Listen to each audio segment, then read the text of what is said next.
ಭಗವಾನ್ ಶ್ರೀ ಶನೇಶ್ವರ ಸ್ವಾಮಿ ದೇವಾಲಯ ಕ್ಷೇಮಾಭಿವೃದ್ಧಿ ಸಂಘದ ವತಿಯಿಂದ 48ನೇ ವಾರ್ಷಿಕ ಜಾತ್ರೆ ಆರಂಭವಾಗಿದೆ.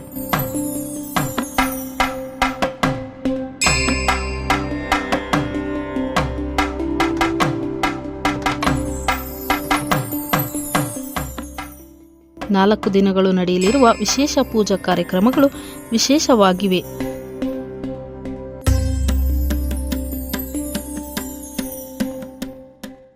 ಯಲಹಂಕ ಅಳ್ಳಾಳಸಂದ್ರದಲ್ಲಿರುವ ಶನೇಶ್ವರ ದೇವಾಲಯದ ಪೂಜಾ ಕಾರ್ಯಕ್ರಮಗಳು ಇದೇ ತಿಂಗಳು ಭಾನುವಾರಕ್ಕೆ ಮುಗಿಯಲಿವೆ ಎಂದು ದೇವಾಲಯದ ಸಂಸ್ಥಾಪಕರು ಚಿಕ್ಕಮುನಿಯಪ್ಪಾಜಿ ಹಾಗೂ ಅರ್ಚಕರು ಆನಂದ್ ಜೀರವರು ಹೇಳಿದರು.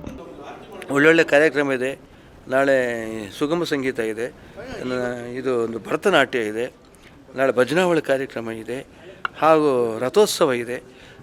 ಭಾನುವಾರ ಬೆಳಗ್ಗೆ ಅಗ್ನಿಕೊಂಡ ಮಹೋತ್ಸವ ಇದೆ. ಬೆಂಕಿಯಲ್ಲೆಲ್ಲ ಎಷ್ಟೋ ಜನ ಮಕ್ಕಳು ನಡೀತಾರೆ. ಇಷ್ಟೆಲ್ಲ ನಾವೆಲ್ಲ ಬೆಂಕಿಲಿ ನಡೀತೀವಿ. ಇಷ್ಟೆಲ್ಲ ಇದೆ ಕಾರ್ಯಕ್ರಮ. ಊಟದ ವ್ಯವಸ್ಥೆ 24 ಗಂಟೆ ಊಟದ ವ್ಯವಸ್ಥೆ ನಡೀತಾ ಇರ್ತದೆ ಇಲ್ಲಿ. ಇಂದು ನಡೆದ ಕಾರ್ಯಕ್ರಮಗಳಲ್ಲಿ 1008 ಕುಂಭಗಳ ಕ್ಷೀರಾಭಿಷೇಕ, ಗ್ರಾಮದ ಬೀದಿಗಳಲ್ಲಿ ಮೆರವಣಿಗೆ, ನಂತರ ಮಹಾಮಂಗಳಾರತಿ, ತೀರ್ಥ ಪ್ರಸಾದ ವಿನಿಯೋಗ ಮಾಡಲಾಯಿತು ಎಂದರು.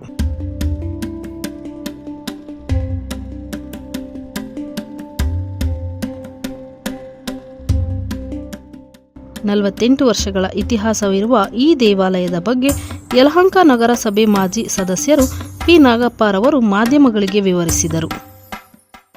ಹಿನ್ನೆಲೆ ಇದು ನನಗೆ, ನಾನೊಬ್ಬ ನೌಕರ, ಭಾರತೀಯ ದೂರವಾಣಿ ಕಾರ್ಖಾನೆಯಲ್ಲಿ ಅಸಿಸ್ಟೆಂಟ್ ಇಂಜಿನಿಯರ್ ಆಗಿದ್ದೆ. ನನ್ನಲ್ಲಿ ಭಗವಂತನ ಒಂದು ಅನುಗ್ರಹ ಆಯಿತು. ಅದು ಕನಸಲ್ಲಿ ಬಂದು ಹೇಳಿದ್ರು, ನಾಲಿಗೆಯಲ್ಲಿ ಬರೆದ್ರು. ಆಗ ಸಾಕಷ್ಟು ಸಾಕ್ಷಿಗಳಿದೆ ಅದಕ್ಕೆ. ನಾನು ನಾಟಕ ಕಲಿಸ್ತಾಯಿದ್ದೆ, ಇದೆಲ್ಲ ಸಾಕ್ಷಿಗೆಲ್ಲ ಸಾಕ್ಷಿ ಇದ್ದಾರೆ. ಸತ್ಯವ್ರತ, ಸತ್ಯಹರಿಶ್ಚಂದ್ರ, ಮೈತ್ರಾಜ ಕೆಲಸ, ಕುರುಕ್ಷೇತ್ರ, ದಾನಶೂಕರ್ಣ, ರಾಜ ವಿಕ್ರಮ, ಆಮೇಲೆ ಹೀಗೆ ಇದು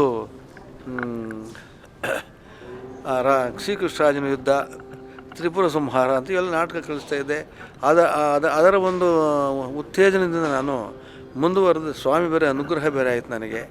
ನನ್ನ ನಾಟಕದ ಮಾಸ್ಟರ್ ಬೇರೆ ನಾನು. ಅದರಿಂದ ಸ್ವಾಮಿ ನನಗೆ ಅನುಗ್ರಹ ನೀಡಿ ನನಗೆ ಈ ಥರ ನನಗೆ ಕಲ್ಪಿಸಿಕೊಟ್ರು. ಆ ಕಲ್ಪಿಸಿದಕ್ಕೋಸ್ಕರ ನನಗೇನು ನಷ್ಟ ಆಗಲಿಲ್ಲ. ನಾನು ಇಲ್ಲಿ ಕೆಲಸ ಮಾಡಿಕೊಂಡೆ ನಾನು ಸ್ವಾಮಿ ಸೇವೆ ಮಾಡ್ತಿದ್ದೆ.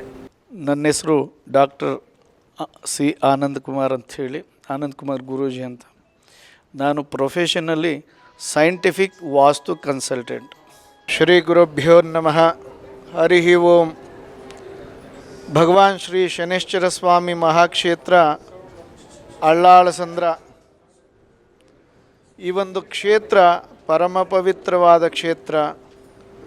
ಈ ಕ್ಷೇತ್ರದಲ್ಲಿ 48ನೇ ವಾರ್ಷಿಕ ಜಾತ್ರೆ ಅನ್ನೋದು ಸ್ವಲ್ಪ ತರ್ಕಬದ್ಧವಾಗಿಲ್ಲದೆ ಇರೋಂಥದ್ದು. ಯಾಕಂದರೆ ಸ್ವಾಮಿ ಸನ್ನಿಧಾನದಿಂದ ಸಹಸ್ರಾರು ದೇವಸ್ಥಾನಗಳು ಆಗಿರುವ ಉದಾಹರಣೆ ಇರೋದರಿಂದ ಈ ಸನ್ನಿಧಾನದಿಂದ ಆದಂತಹ ದೇವಸ್ಥಾನಗಳು 50ನೇ ವರ್ಷದ ಆಚರಣೆಗಳು ಹಾಗೆ ಹೀಗೆ ಅಂತ ಮಾಡ್ಕೊಳ್ತಾ ಇದ್ದಾರೆ. ಬಟ್ 48ನೇ ವರ್ಷ ಅನ್ನೋದು ಯಾವ ಲೆಕ್ಕದಲ್ಲಿ ಇಲ್ಲಿ ಊಹೆ ಮಾಡಿದ್ದಾರೆ, ಅದೊಂದು ಸ್ವಲ್ಪ ಒಂದು ಕಡಿಮೆ ತಿಳುವಳಿಕೆ ಇರೋದರಿಂದ ಇದು ವರ್ಷದ ಆಚರಣೆ ಅಲ್ಲ ಅದು.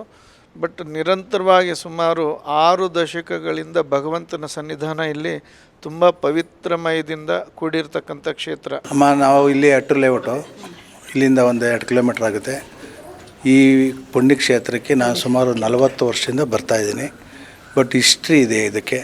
ಇಲ್ಲಿ ಬಂದ ಭಕ್ತರಿಗೆ ಭಾಳ ಜನಕ್ಕೆ ಅನುಕೂಲ ಆಗಿದೆ. ಅದರಲ್ಲಿ ನಾನು ಕೂಡ ಒಬ್ಬ.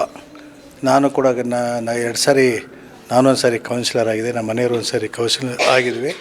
ಬಟ್ ಇಲ್ಲಿ ಬಂದು ನಾವು ಸ್ವಾಮಿ ಹತ್ರ ಬೇಡ್ಕೊಂಡಾಗ ನಮಗೆ ಒಳ್ಳೆಯ ಕೆಲಸಗಳಾಗಿದ್ದಾವೆ. ಇಲ್ಲಿ ನಮಗೊಂದು ಎಲ್ಲ ಭಕ್ತರು ಭಾಳ ಜನ ಬರ್ತಾರೆ. ಇಲ್ಲಿ ಬಂದು ಅವ್ರ ಕಷ್ಟ ಸುಖ ಹಂಚ್ಕೊಳ್ತಾರೆ. ಅಪ್ಪಾಜಿಯವರು ಭಾಳ ಚೆನ್ನಾಗಿ ನಡೆಸ್ಕೊಂಡು ಹೋಗ್ತಾರೆ. ಅದೇ ರೀತಿ ಅವ್ರ ಮಗವರು ಕೂಡ ಆನಂದ್ ಅವರು ಕೂಡ ಯಾರೇ ಕಷ್ಟದಲ್ಲಿ ಬಂದರೂ ಕೂಡ ಅವರು ಧೈರ್ಯ ಹೇಳಿ ಕಳಿಸೋಂಥ ಕಾರ್ಯಕ್ರಮ ಮಾಡ್ತಾರೆ. ಮತ್ತು ಅನ್ನದ ದಾಸೋಹ ಕಾರ್ಯಕ್ರಮ ನಡೀತದೆ.